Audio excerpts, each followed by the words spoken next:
বিসমিল্লাহির রহমানির রহিম। আমি আপনাদের সামনে যে কথাটি বলি, আমার বাস্তব জীবনে এই মানে এই আওয়ামী লীগ ক্ষমতায় ছিল দীর্ঘ 16 বছর। তো এই দীর্ঘ 16 বছরে যারা বিরোধী দলে ছিল তাদের অবস্থাটা কি হয়েছিল, তারা এই বাংলাদেশে কিভাবে জীবনযাপন করত। অনেকের বাড়িতে পুলিশ গিয়ে বাবাকে পায়নি, ছেলেকে ধরে নিয়ে আসছে। তো এই ধরনের নজির কিন্তু বাংলাদেশে রয়েছে।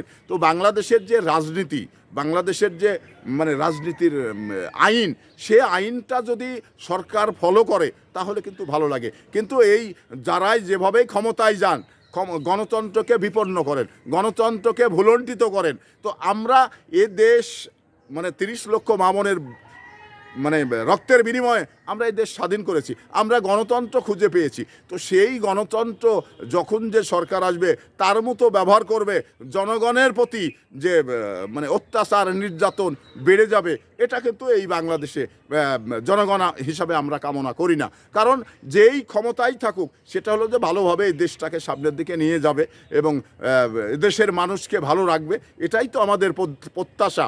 দেখুন, আজকে এই যে ছাত্রলীগ বা যুবলীগ তাদের তাসের রাজত্ব কায়েম করেছিল দীর্ঘ 16 বছর, এটা কিন্তু আমরা জানি। তো তাদের আগে পিছে কত লোক, তাদের যে হুঙ্কার, তাদের যে দাপট, এতে কিন্তু সাধারণ মানুষ অতিষ্ঠ হয়েছিল। এটা কিন্তু সাধারণ মানুষ তাদের পাশে যেতে পারেনি। তো আপনি নেতা, ভালো কথা, আপনি নেতা, আপনার কাছে মানুষ যাবে, মানুষ আবেদন করবে, কাজের জন্য বলবে, সেটা তো আপনাকে করতে হবে। তো সেটা যদি আপনি না করেন বা আপনাদের দাপট দেখিয়েই শুধুমাত্র দুর্বৃত্তায়ন করেছেন এবং লুটপাট করেছেন, তো তাহলে তো আপনার পরিণতি ভয়ঙ্কর হবেই, এটাই স্বাভাবিক। কারণ আপনি যদি কাউকে মারেন, তাহলে সে ব্যক্তি যখন সুযোগ পাবে তাহলে আপনাকে মারবে, এটাই তো বাস্তবতা। তো এই বাস্তবতার বাংলাদেশে আমরা কিন্তু ছাত্রলীগের পরিণতি, এবার যুবলীগের পরিণতি, তারা কিন্তু একেবারেই খুব দূর অবস্থায় দিনযাপন করছে, আমরা কিন্তু মিডিয়াতে অনেক সময় দেখছি। তো এই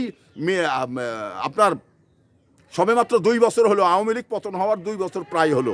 তো এই 2 বছরেই যদি আপনাদের এই রকম পরিণতি হয়, তাহলে দীর্ঘ যেমন এদেশে বিরোধী দলগুলো প্রায় 16 বছর বিরোধী দলে ছিল, আর আপনাদের আওয়ামী লীগ যে নির্যাতন নিপীড়ন করেছে, এখনও কিন্তু বাংলাদেশে অন্তর্বর্তী সরকার এবং বিএনপির সরকার, তারা ক্ষমতায় এসে আওয়ামী লীগের প্রতি এই রকম কঠোরতা অবলম্বন করেনি। আওয়ামী লীগকে যথেষ্ট সততা দেখিয়ে যাচ্ছেন। তো তারপরেও যদি আওয়ামী লীগের এই 2 বছর যাতে না যাতেই তারা ডেরে পড়ে থাকতে হয়, তারা খাওয়া বেগরে অনাহারে থাকতে হয়, তাহলে আওয়ামী লীগ কী করেছেন? আর এই রাজনীতিতে কে ঢুকতে বলেছেন? কে এই রাজনীতি করতে বলেছেন? যে রাজনীতি করে আপনি ভালো থাকতে পারবেন না, যে রাজনীতি করে আপনাকে মানুষ জায়গা দিবে না, সেই রাজনীতি বাংলাদেশে প্রয়োজন আছে বলে, আর এই রাজনীতিতে যারা ঢুকবেন তাদের ঢোকার দরকার আছে বলে আমি মনে করি না।